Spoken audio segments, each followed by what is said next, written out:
को अंडरस्टैंड करने के बाद कि अगर हम खुश रहना चाहते हैं तो हमें एक्सेप्टेंस माइंडसेट में आना पड़ेगा, जो कि ये है कि हमें लाइफ में जो नेगेटिव एक्सपीरियंसेस हैं, नेगेटिव इमोशंस हैं, नेगेटिव थॉट्स हैं, हमारी लाइफ में जो कुछ नेगेटिव हो रहा है उसको एक्सेप्ट करना पड़ेगा और उसके साथ कंफर्टेबल फील करना पड़ेगा। आइए हम देखते हैं कुछ ऐसे तरीके जिन पे अमल करके हम एक्सेप्टेंस माइंडसेट में बहुत इजीली आ सकते हैं। अगर आप खुश रहना चाहते हैं तो उसका पहला तरीका ये है कि आप अपनी जिंदगी से सर्टेनिटी वाली फैक्टर को निकाल दें। Always think in terms of probabilities. हमेशा प्रोबेबिलिटी के सेंस में सोचें, अच्छा ऐसा हो भी सकता है, अच्छा ऐसा नहीं भी हो सकता। इस प्रोबेबिलिटी का मतलब ये है कि आप इस तरह से सोचें कि मेरी जिंदगी में जो मसला है वो हल हो भी सकता है और नहीं भी हो सकता, और अगर हल हो जाता है तो भी ये सर्टेनिटी नहीं है मुझे कि मैं बिल्कुल उसके बाद मेरी जिंदगी में कोई मसला होगा ही नहीं। इसी तरह मेरी जिंदगी में कई ख्वाहिशात हैं और हो सकता है कुछ ख्वाहिशात पूरी हो जाएं और हो सकता है कुछ ख्वाहिशात पूरी ना हो, और जो ख्वाहिशात पूरी होती हैं उसके बाद भी मेरी कई ख्वाहिशात फिर भी बाकी रहेंगी। लिहाजा जो प्रोबेबिलिटी है ये आपको इस चीज़ का एहसास दिलाती है, यकीन दिलाती है कि आप अपनी एक्सपेक्टेशंस को ड्रॉप कर दें। जब आप अपनी एक्सपेक्टेशंस को छोड़ देते हैं तो आपके लिए चीज़ों को एक्सेप्ट करना, जब वो आपके ख्वाहिशात के एन मुताबिक नहीं होती, तो वो आसान हो जाता है। प्रोबेबिलिटीज के सेंस में सोचना आपको नफा या नुकसान के लिए तैयार रखता है, और आप जब कोई नुकसान होता है तो ये नहीं सोचते कि ये क्या वजह बन गई, इसमें क्यों मेरे साथ ऐसा नहीं होना चाहिए था, क्योंकि मैं तो बिल्कुल सर्टेन था, मेरी तो एक्सपेक्टेशन ये थी कि ऐसे ही होना चाहिए। क्योंकि लाइफ में बहुत सारी चीज़ें हैं कि आप जैसा सोच रहे होते हैं वैसे नहीं होती। समटाइम आप सोच रहे होते हैं मेरे लिए अच्छा होगा, लेकिन उसमें आपको नुकसान हो जाता है। इसी को बारे में क्राइम पाक मिनिस्टर से कहा गया है, बोलो तो मुल्क बरस सकता है कि अगर मुझे पता होता कि कल मेरे साथ क्या होना है तो मैं तो अपने लिए खैर खैर इकट्ठी कर लेता। लिहाजा we don't know about it कि हमारे साथ कल क्या होना है। अगर आप अपने जहन में प्रोबेबिलिटी के सेंस में सोचेंगे तो आप नुकसान के लिए भी तैयार रहेंगे और नफे के लिए भी तैयार रहेंगे। दूसरा ये है कि आप अपनी परफेक्ट मोमेंट की तलाश अपनी ज़िंदगी से निकाल दें, क्योंकि हमारी ज़िंदगी को डिज़ाइन इस तरह से किया गया है, इसको पैदा करने वाले ने अल्लाह ताला ने बनाया हुआ ही इसी तरह से है कि इसमें आपके पास मुश्किलात भी हैं, मुशक्क़तें भी हैं। और कुरान पाक में सूरह बलद में ये आयत नाज़िल हुई है कि लक़द ख़लक़नल इंसान फ़ी कबद, हमने इंसान को मुशक्क़त में पैदा किया है। लिहाजा बेशक आप जितना मर्ज़ी मसाइल को हल करना चाहें, आपके कुछ मसाइल हल हो भी जाएंगे, आपकी कुछ ख्वाहिशात पूरी हो भी जाएंगी, लेकिन हमेशा कुछ ना कुछ रेजिड्यू हमेशा बाकी रहेगा, जिसको आप चाह रहे होंगे वो हल हो, या वो आपके पास वो ऐसी ख्वाहिश होगी जब चाह रहे होंगे पूरी हो। और जिस तरह कि हम पहले अपने हैप्पीनेस माइंडसेट में देख चुके हैं कि इस चीज़ को एक्सेप्ट करना कि आपकी ज़िंदगी में कुछ ना कुछ ये रेजिड्यू बाकी रहेगा, यही हमारी खुशी की का वाहिद रास्ता है। और इसी बात को हदीस में ऐसे बयान किया गया है, the happiness of son of Adam results from his being content with what Allah has declared for him, and the misery of son of Adam results from his discontentment with Allah has declared for him. यानी कि आपके लिए ज़िंदगी में कुछ ना कुछ लिखा गया है, आपकी ज़िंदगी में कुछ ना कुछ मोमेंट्स इस तरह से बनाए गए हैं जिसमें आपको टफ टाइम मिलेगा। आपने उस टफ को एक्सेप्ट करके ही उस ज़िंदगी में से गुजरना है। तो अगर आप एक्सेप्ट कर लेंगे तो आप खुश रहेंगे, अगर आप नहीं एक्सेप्ट करेंगे तो ये आपकी अपनी मर्जी है और अब आप कभी खुश नहीं रह सकते। वन मोर इंपॉर्टेंट थिंग जिससे आप हैप्पी रह सकते हैं वो ये है कि stop your comparing yourself to others. दूसरों से मुआवजा करना छोड़ दें, क्योंकि जब आप मुआवजा करते हैं तो आप अपनी लाइफ का पूरा इन टोटलिटी में मुवाजना नहीं कर रहे होते, हॉलिस्टिक मुवाजना नहीं कर रहे होते। आप खाली ज़िंदगी की एक चीज़ को उठा के दूसरी चीज़ के साथ मुवाजना कर रहे होते हैं। आपका कंपैरिजन वन ऑन वन होता है, और जब भी आप वन ऑन वन कंपैरिजन करते हैं तो आप हमेशा किसी न किसी चीज़ में लैग जरूर कर रहे होते हैं, क्योंकि कुरान पाक में ये बात इस तरह से कही है, वला ततमन्नू मा फ़ज़्ज़लल्लाहु बिही बअज़कुम अला बअज़। ये सूरह निसा की आयत नंबर 32 है, जिसका तर्जुमा इस तरह से है, और जिस चीज़ में खुदा ने तुमसे बाज़ को बाज़ पर फजीलत दी है इसकी हवस मत करो। इस आयत का मतलब ये है कि आपके पास ज़िंदगी में हमेशा कुछ ना कुछ कम भी ज़रूर होगा दूसरों से, लेकिन हमेशा कुछ ना कुछ आपके पास दूसरों से ज़्यादा भी होगा, आपके पास कुछ ना कुछ आपकी स्ट्रेंथ्स भी होंगी। तो लिहाजा अगर आप खुश रहना चाहते हैं तो आप अपनी वीकनेसेस को दूसरों की स्ट्रेंथ से, दूसरों की फजल से कंपेयर ना करें, बल्कि अपनी ब्लेसिंग्स को दूसरों की वीकनेस से कंपेयर करें। One of the most important and key things in life जो एक्सेप्टेंस माइंडसेट डेवलप करने के लिए कर सकते हैं वो है having non judgmental attitude towards life events. अगर आपके साथ जिंदगी में कुछ बुरा हो रहा है तो ये ना समझें, उसको लेबल ना असाइन करें कि आपके साथ बहुत बुरा हो गया, और अगर आपके साथ जिंदगी में कुछ अच्छा हो रहा है तो उसको ये लेबल असाइन ना करें कि मेरे साथ बहुत अच्छा हो गया। इस चीज़ को बयान करने के लिए पहले मैं आपको एक चाइनीज पैराबल बताता हूँ, फिर मैं आपको इसकी डिटेल्स मैं आपके साथ एक्सप्लेन करता हूँ। चाइना के एक गाँव में एक गरीब बंदा रहता था तो वो गरीब लेकिन था बहुत सूफी शख्सियत का मालिक। उसके पास कुछ घोड़े होते थे जिनसे वो गुजर बसर किया करता था। अब एक दिन उसका एक घोड़ा गुम हो गया, जो कि बहुत प्राइज्ड हॉर्स था, बहुत कीमती घोड़ा था, जो उसका गुम हो गया। तो हमसायों को जब पता चला तो उसके पास आए तज़कियत करने, बड़ा अफसोस हुआ जी, बड़ा आपके साथ नुकसान हो गया। तो उसने उनको कहा, भजन क्या हो गया, आपको कैसे पता है कि मेरे साथ कुछ बुरा हो गया? तो कुछ अर्से बाद ये हुआ कि वो घोड़ा वापस आ गया, तो अपने साथ एक और घोड़ा भी ले आया। तो अब जो उसके हमसाये थे वो फिर उसके पास आए, उन्होंने कहा जी बहुत मुबारक हो आपको, क्या बात है, आप तो आपके तुम्हारे किनारे हो गए। उसने कहा आपको कैसे पता है कि मेरे साथ ये बुरा नहीं हुआ, मेरे साथ ये लाजमी तौर पर अच्छा ही है। तो यही हुआ। अब ये हुआ कि एक दिन उसका बेटा जो है वो अब घोड़े पर राइड कर रहा था, तो वो एकदम जो है वो घोड़े से गिर गया और उसकी टांग टूट गई। लोग आए जी आपको तो बड़ा नुकसान हो गया, आपका तो एक ही बेटा था और उसकी भी टांग टूट गई, अब आप क्या करेंगे? उसने कहा आप कैसे कह रहे हो कि मेरे साथ बुरा हो गया, मेरे ऊपर मिसफॉर्चून आ गई, हो सकता है मेरे लिए अच्छा हो।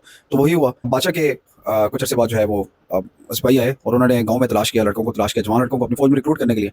अब चूंकि इसकी टांग टूटी हुई थी तो इसको उन्होंने ऐसे कैसे छोड़ दिया, इसको वो लेके नहीं गए अपनी फौज में।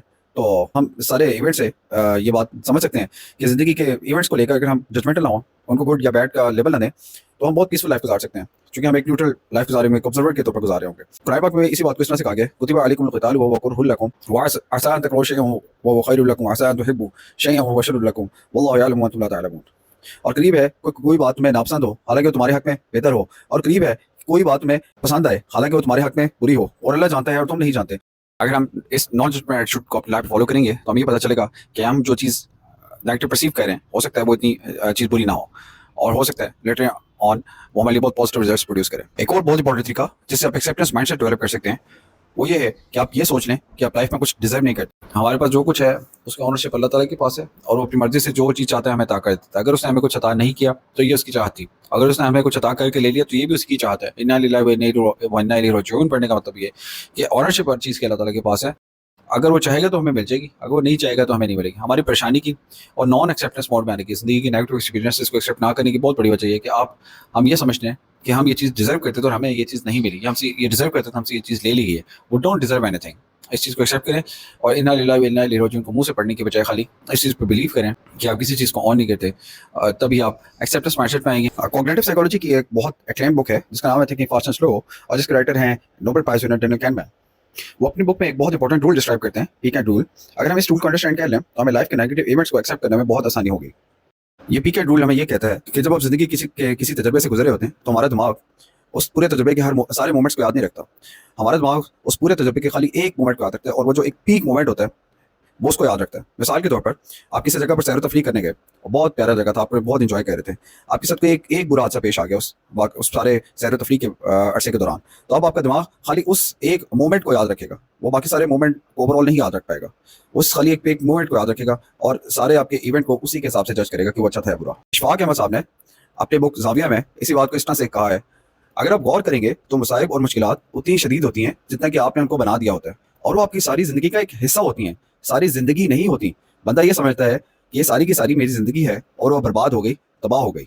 आगे चलकर इशफाक साहब कहते हैं, तो जब मुश्किलात और मुसीबतें आती हैं तो अगर आप उनको गौर से देखें कि इनका एक हिस्सा बिल्कुल छोटा सा फ्रैक्शन आपकी ज़िंदगी पर असरअंदाज होता है, लेकिन हमने वो डब्बा फैलाकर इतना वसी तर कर लिया होता है कि पर वो हमारे इख्तियार में नहीं रहता, और फिर वो फैला हुआ डब्बा हमारा हुक्मरान बन जाता है और जहाँ जहाँ जाता है हमको उठाए फिरता। अगर आपके जहन में किसी लम्हे ये सोच आ रही है कि आपके साथ ज़िंदगी में बहुत बुरा हो गया, तो आप शायद खाली ज़िंदगी के उस एक लम्हे पर बहुत ज़्यादा हाइपर फोकस किए हुए हैं और आप ये सब भूल गए हैं कि आपके साथ ज़िंदगी में बहुत कुछ अच्छा भी हो रहा है।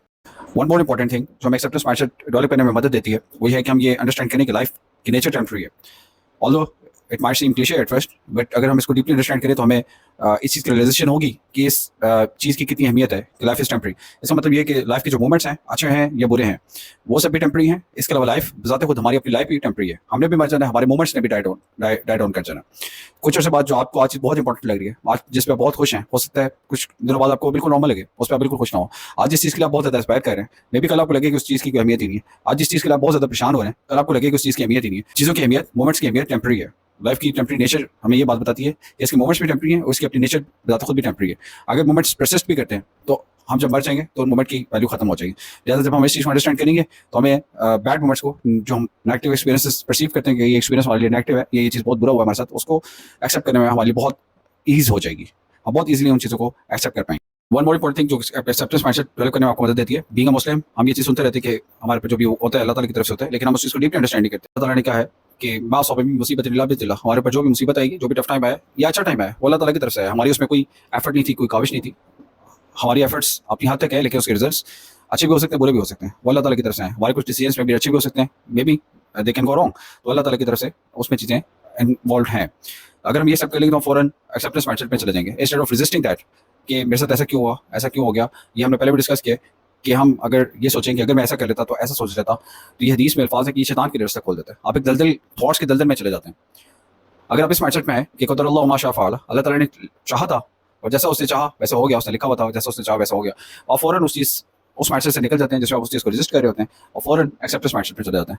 Last one most important point जो हमें एक्सेप्टेंस माइंडसेट डेवलप करने में मदद देगा और बहुत ही सिंपल और क्विक तरीका है, ये है कि हम अपनी ज़िंदगी में अपने थॉट प्रोसेस में टॉप डाउन अप्रोच यूज़ करें, बॉटम अप अप्रोच यूज़ ना करें। आइए इसको डिटेल में देखते हैं। जब आप बॉटम अप अप्रोच यूज़ करते हैं तो आप अपने के देखते हैं कि मेरे पास क्या क्या अच्छा है। जब आप अच्छा देखते हैं तो आप कहते हैं अच्छा मैंने अब इस पर शुक्र करना है, लेकिन शैतान चूंकि आपके साथ रहता है तो वो आपको शुक्र नहीं करने देता। वो पीक एंड रूल का आपके दिमाग पर अप्लाई करता है और आपको आपकी ज़िंदगी का एक नेगेटिव मोमेंट इतना हाईलाइट कर देता है कि आपकी वो सारी जो आपकी ब्लेसिंग्स हैं आप उसको इग्नोर कर देते हैं और आप समझते हैं कि आपके पास इतना कुछ है ही नहीं कि आप खुश रह सकें। लिहाजा शैतान ने आपके ज़िंदगी में वो नॉन एक्सेप्टेंस मोड क्रिएट करके आपको नाखुश कर दिया।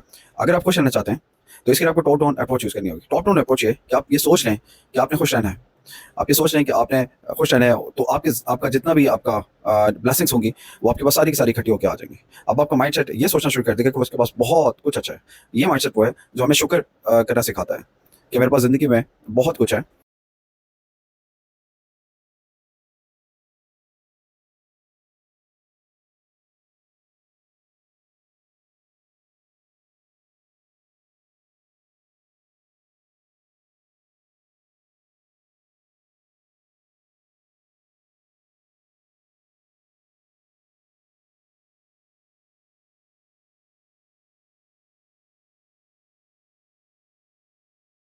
और यही वो टॉप डाउन अप्रोच है जिसकी वज़ह से आप ये समझते हैं कि happiness is in your control और आप खुश रहते हैं।